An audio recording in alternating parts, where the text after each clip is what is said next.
번호표 안 뽑으셨어요? 여기 시스템 모르세요? 뒤에 손님 많거든요. 빨리 말씀해 주세요. 이런 건 고객센터로 가셔야죠? 여기서 해결할 수 있는 문제 아닙니다. 잠깐만요. 지금 창구 막으시면 다른 고객들이 다 기다려야 하잖아요. 다음에 오실 땐 미리 준비 좀 해오세요. 저희도 바쁘니까요.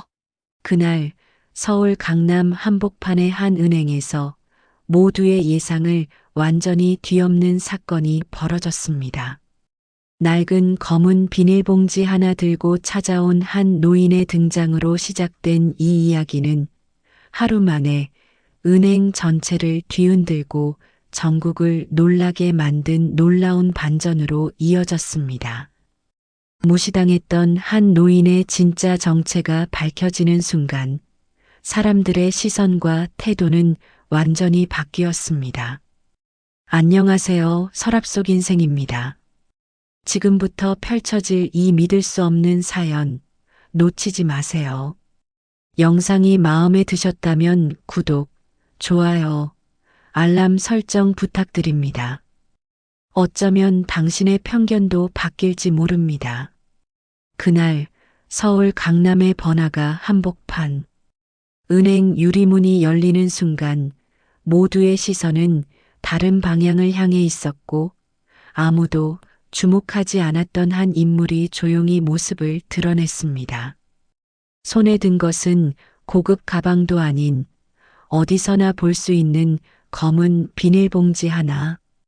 겉모습은 초라했고 발걸음은 조심스러웠으며 목소리는 들리지 않을 정도로 작았습니다. 은행 안은 혼잡했습니다. 번호표를 쥔 사람들은 휴대폰 화면을 응시한 채 지루함에 몸을 흔들고 있었고 전광판의 숫자가 바뀔 때마다 피로한 눈들이 창구를 향해 움직였습니다. 그 사이를 비집고 들어선 노인은 무언가를 물으려 했지만 은행의 시스템은 그런 느린 움직임을 받아줄 여유가 없었습니다. 순간 창구에서 들려온 목소리는 차갑고 빠르게 그녀의 존재를 밀어냈습니다. 긴 줄 뒤에서 앞사람의 실수에 한숨을 쉬는 모습처럼 그녀 역시 누군가의 인내심을 시험하는 방해물처럼 여겨졌습니다.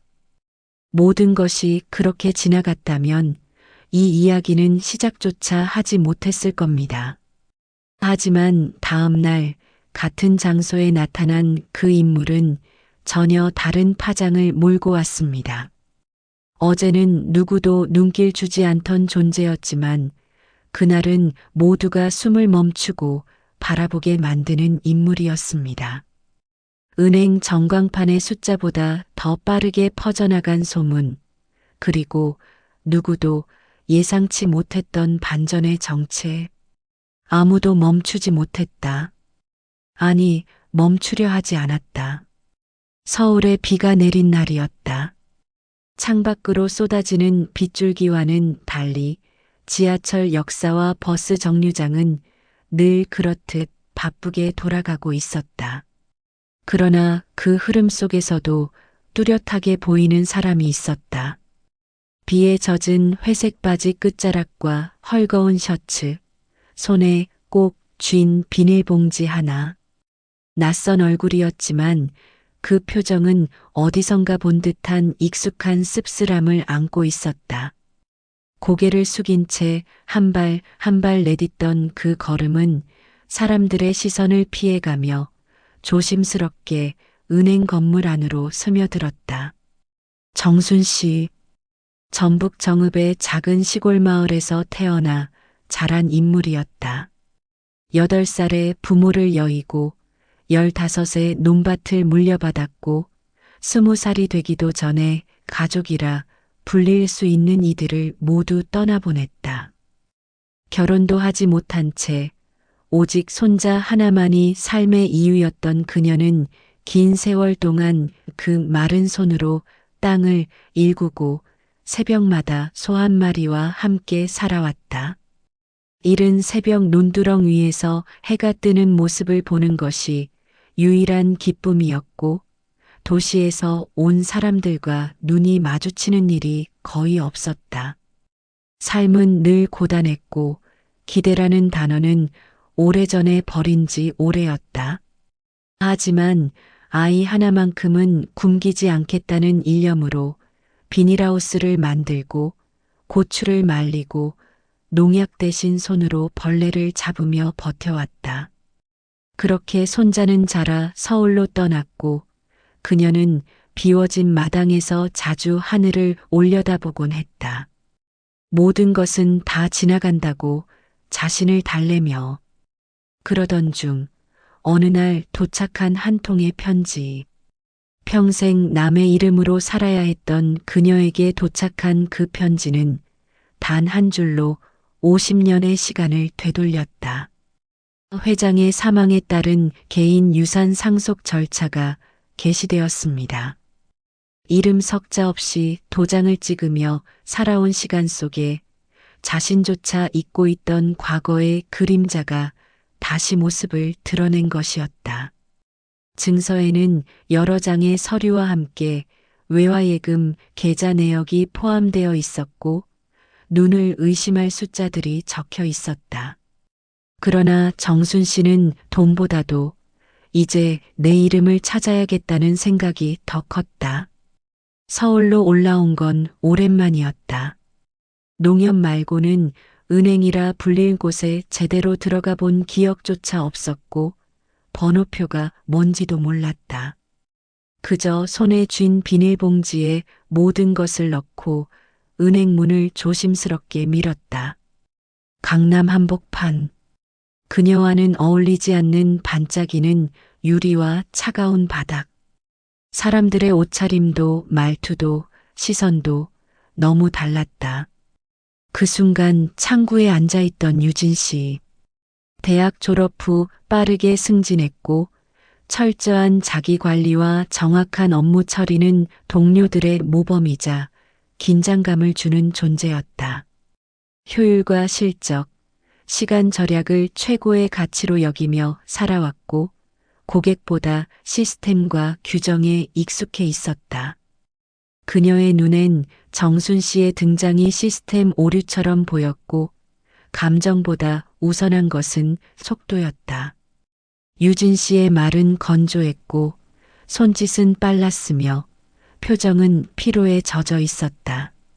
정순 씨는 무언가를 꺼내 보이려 했지만 번호표가 없다는 이유로 금세 뒤로 물러나야 했다. 자리를 옮겨 앉았지만 눈에 띄지 않으려 애쓰는 모습은 오히려 더 큰 주목을 끌었다.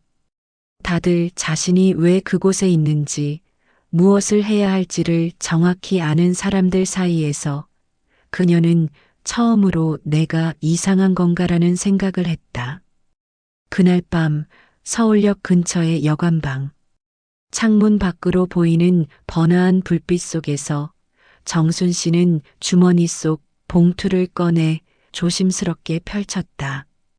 회장의 유언장 사본, 공증서류, 예금증서, 자신을 상속인으로 명시한 여러 문서들이 가만히 자리하고 있었지만 왠지 모르게 손이 떨렸다. 어딘가에서 노인에게는 더 이상 줄 게 없다던 말이 떠올랐다. 평생을 견딘 이유가 이 돈 하나로 설명되어선 안 된다고 느꼈다. 그래서 결심했다. 그냥 인출만 하자. 그걸로 끝내자. 누군가에게 보여줘야 했다. 자신 같은 사람이 돈보다 중요한 자존심을 위해 서울에 왔다는 것을. 그리고 다음 날 그녀는 다시 은행으로 향했다. 이른 시간에도 이미 창구 앞엔 긴 줄이 서 있었고 어제보다 더 빠르게 움직이는 사람들 속에서 그녀는 조용히 줄을 섰다. 비닐봉지 속엔 증서와 서류들, 그리고 작은 쪽지가 들어 있었다. 손에 땀이 배었지만 이번엔 물러서지 않기로 했다. 대기번호 109번. 전광판에는 빠르게 숫자가 올라갔고 사람들의 발걸음도 그에 맞춰 재촉되었다. 하지만 정순 씨는 더 이상 주저하지 않았다. 한참을 기다려 마침내 자신의 번호가 불렸을 때 천천히 창구로 걸어 나섰다. 그 자리엔 어제 자신을 재촉했던 유진 씨가 앉아 있었다. 잠깐의 눈맞춤이 있었지만 유진 씨는 눈을 내리깔았고 정순 씨는 비닐봉지를 꺼내 서류를 하나하나 꺼내기 시작했다. 1,000억 원을 전부 인출하고 싶어요. 그 한마디는 너무 조용히 그러나 은행 전체를 얼어붙게 만들 만큼 분명하게 울려 퍼졌다. 유진 씨는 당황한 기색이 역력했지만 처음엔 농담이라고 생각했다. 실제로 옆 창구의 동료는 실소를 흘렸다. 그러나 정순 씨가 꺼낸 서류들, 외화예금 증서, 공증 도장, 그리고 본인 확인이 가능한 각종 자료들이 그녀의 앞에 정리되었을 때 그 누구도 더 이상 웃을 수 없었다. 컴퓨터에 입력된 계좌번호가 일치했을 때 유진 씨의 손끝이 떨렸다. 눈앞에 있는 이 노인이 단순한 고객이 아님을 단 몇 초 만에 모두가 알게 된 것이다. 순식간에 전 직원의 무전기가 울렸고 관리자는 민수 씨를 호출했다. 40대 중반, 짙은 정장의 소매를 접고 늘 긴장된 걸음으로 지점을 오가던 민수 씨는 처음엔 기밀이 유출된 건 아닌가부터 의심했다. 그러나 증서를 확인하자마자 얼굴이 하얗게 질렸다. 그것은 단순한 고액 자산이 아니었다. 은행 본사에서도 별도로 관리하던 정체불명의 초고액 계좌. 그 안에 예금주는 무직, 정읍 거주로만 표기되어 있었지만 내부에선 몇 차례의 익명 기부와 관련해 주목한 적이 있는 이름이었다. 민수 씨는 주저없이 정순 씨 앞으로 달려갔다. 눈앞에 놓인 상황은 단순한 실수나 오해로 수습할 수 없음을 본능적으로 느낀 것이다. 무릎까지 꿇은 민수 씨의 행동에 은행 전체가 멈춰섰다. 지점장이란 위치에서 결코 하지 않을 행동. 그러나 그 순간 그의 목소리는 다급하고 간절했다. 죄송합니다, 고객님. 정말 진심으로 죄송합니다. 창구 뒤에서 상황을 지켜보던 유진 씨는 처음엔 혼란스러웠다. 어제 자신이 무심코 내뱉은 한마디. 뒤에 손님 많아요. 빨리 말씀해 주세요. 그 말이 지금 어떤 무게로 돌아오는지 지금 이 순간 뼈저리게 느끼고 있었다. 자신의 속도와 효율이 한 사람의 존엄을 얼마나 가볍게 여겼는지를 처음으로 돌아보게 되었다. 며칠 후 언론은 이 사건을 대서특필했다. 1,000억 원 할머니 숨겨진 이야기라는 제목과 함께 수많은 뉴스가 쏟아졌다. 그러나 그 어떤 기사보다도 대중을 놀라게 한 건 정순 씨의 과거였다. 그녀는 과거 대기업 창업주와 혼인신고 없이 함께 지낸 존재였고 공식적으로는 언급되지 않던 그 사람의 또 다른 인생의 일부였다. 회장은 죽기 전 그녀에게 남긴 유산을 법적으로 보호받을 수 있도록 준비해 두었고 정순 씨는 이를 자신도 모르는 사이에 상속받게 되었다. 평생 땅만 바라보며 살았던 삶의 끝자락에서 갑자기 자신의 이름과 권리를 찾게 된 것이다. 그러나 돈에 대한 그녀의 생각은 달랐다. 돈은 사람을 위한 거지 사람이 돈을 위해 변해야 되는 건 아니잖아요. 그녀는 그렇게 말했다. 그래서였을까? 그날 이후 정순 씨는 언론의 요청을 일절 거절한 채 홀연히 사라졌고 소식이 전해진 건 일주일 후였다. 전 재산 1,000억 원을 무시받는 노인들을 위한 인권재단에 기부했다는 소식이었다. 은행은 이 사태를 반성하며 정문 앞에 작은 동판을 설치했다. 거기엔 그녀가 마지막으로 남긴 말이 적혀 있었다. 늙었다고 아무것도 모른다고 생각하지 마세요. 존중은 누구에게나 똑같이 필요하니까요. 은행을 오가던 고객들, 직원들, 그리고 이 사건을 전해들은 수많은 사람들은 그 동판 앞에서 잠시 멈춰서곤 했다. 눈길 한 번, 말투 하나가 얼마나 큰 상처가 될 수 있는지, 그리고 그 상처를 씻는데 얼마나 많은 시간이 필요한지를 깨닫는 순간이었다. 장마가 지나간 서울의 하늘은 간만에 맑았다. 푸르른 구름 사이로 햇살이 비쳤지만 은행 지점 안은 여전히 긴장감이 감돌았다. 뉴스 이후 고객의 발길은 끊이지 않았고 은행 창구 직원들의 태도는 확연히 달라져 있었다. 유진 씨 역시 변해 있었다. 손에 쥔 서류를 다루는 움직임은 더욱 조심스러워졌고 사람의 표정 하나하나에 시선을 오래 머물렀다. 어제까지만 해도 이름 모를 노인의 존재를 귀찮은 문제로 여겼던 자신을 스스로 견디기 힘들었다. 한밤중까지 잠 못 이루는 날이 이어졌다. 정순 씨의 말을 떠올릴수록 가슴 깊은 곳이 조여왔다. 늙은 사람도 존중받고 싶다. 그 말이 머릿속에 맴돌았다.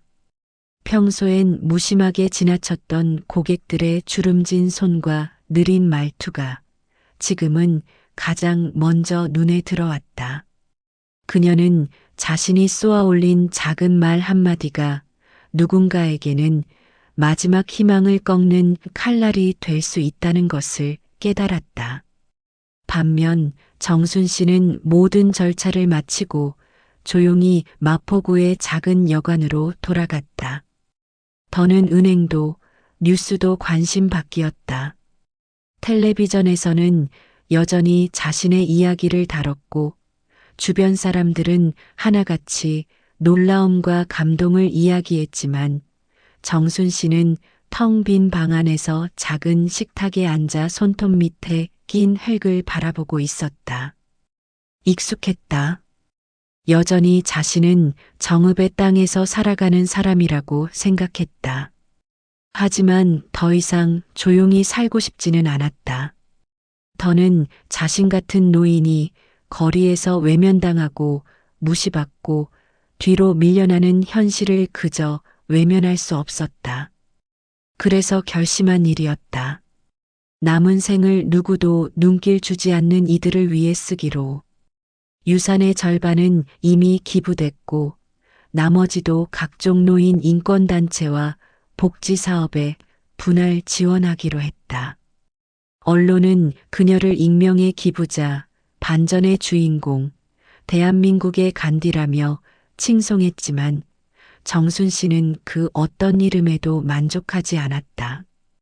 그저 사람다운 대접을 받는 삶을 누군가는 살 수 있도록 그것만을 바랐다. 그 소식이 은행 본사에 공식적으로 전달된 날 민수 씨는 회의실에서 얼굴을 들지 못했다.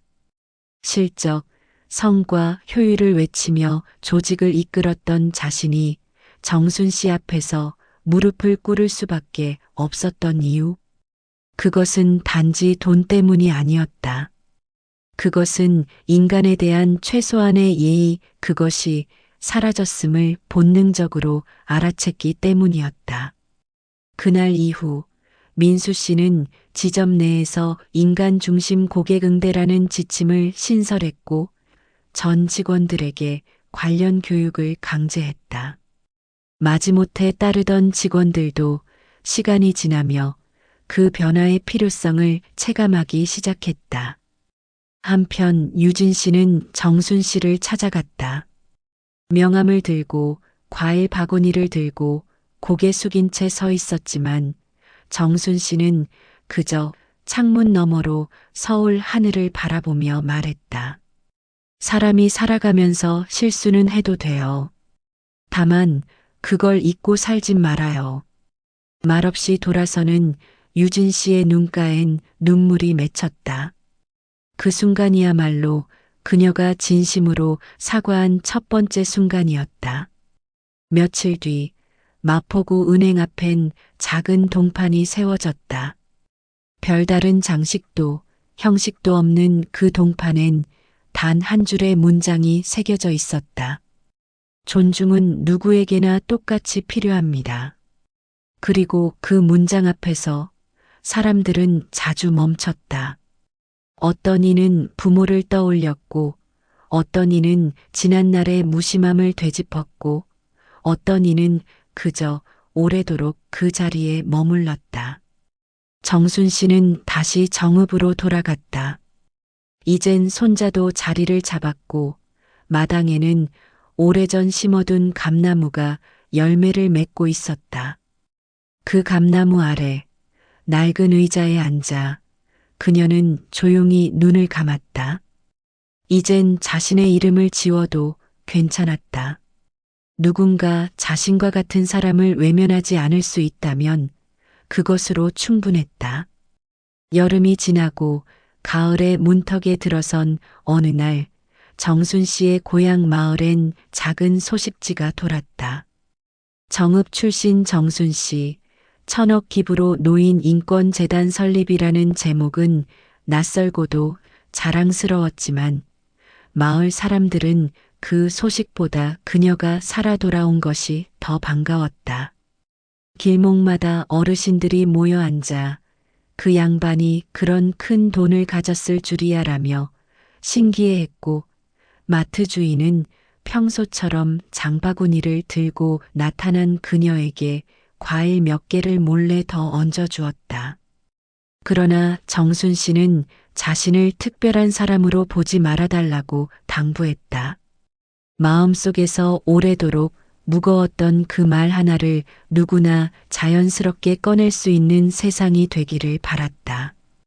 서울의 복잡함 속에서 침묵이 얼마나 날카로운지, 무관심이 얼마나 깊은 상처가 되는지 몸소 겪었기에 더욱 간절했다.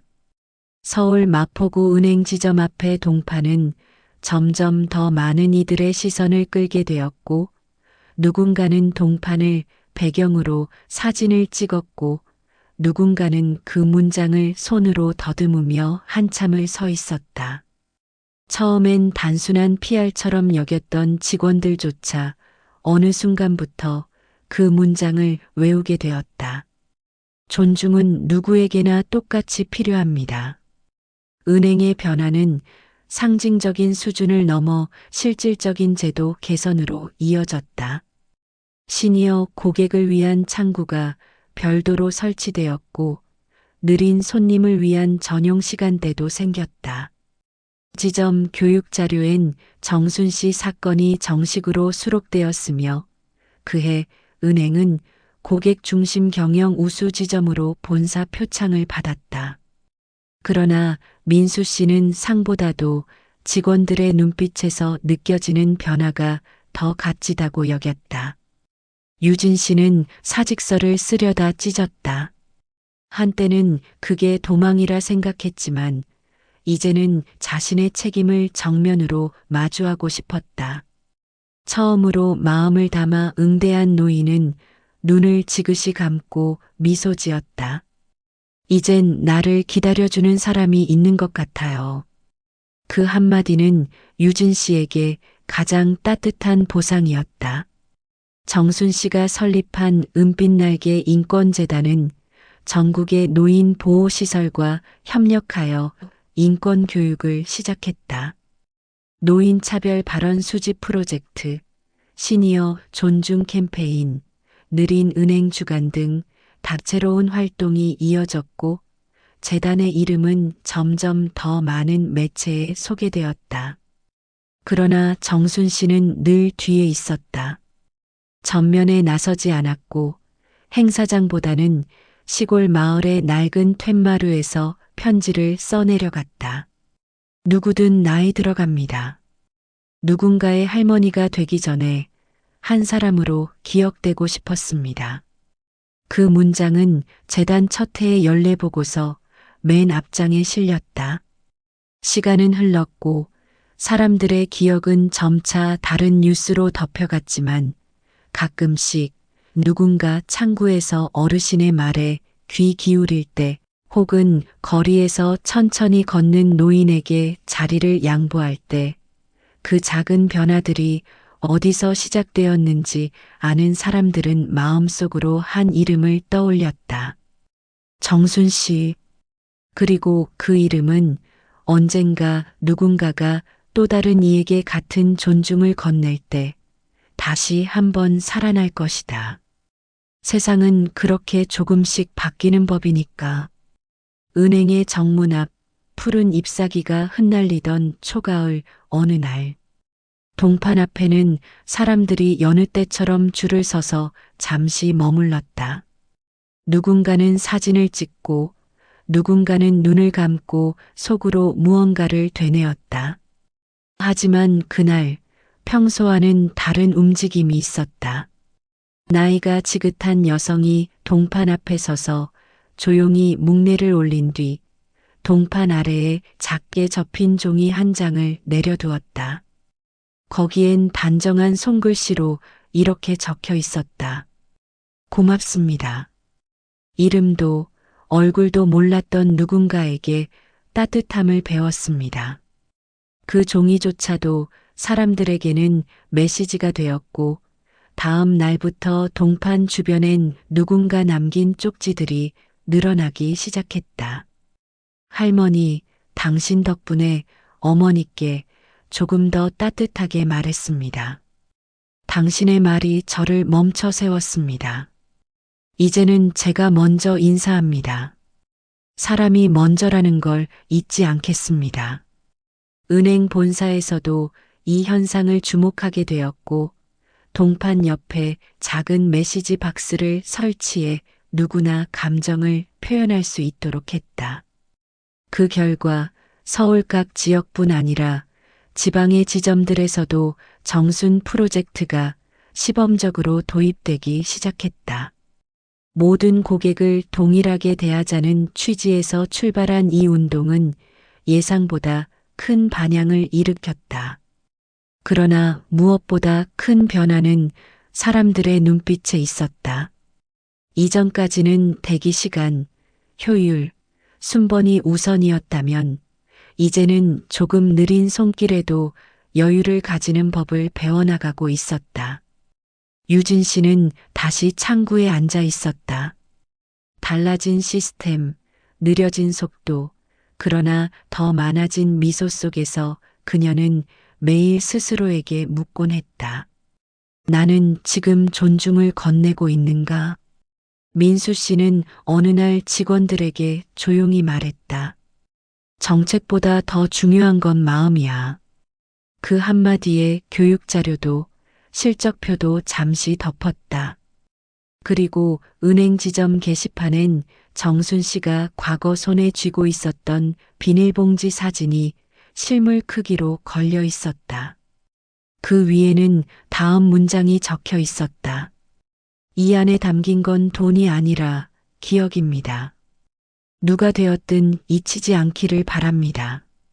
어느 오후 재단 사무실에는 한 통의 엽서가 도착했다.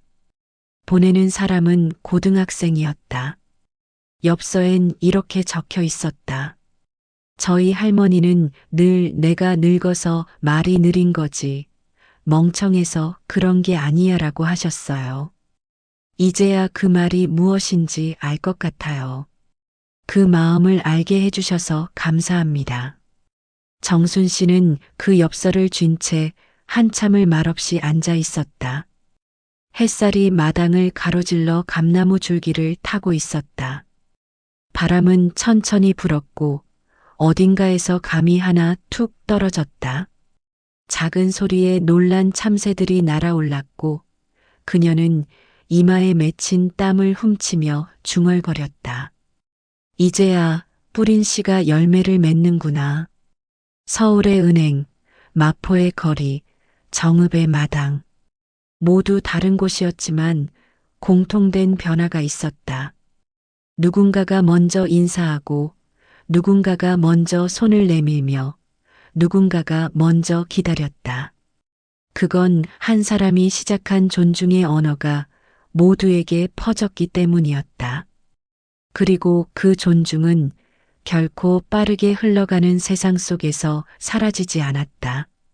오히려 그 느림 속에서 더 깊고 단단하게 사람과 사람 사이를 이어주고 있었다.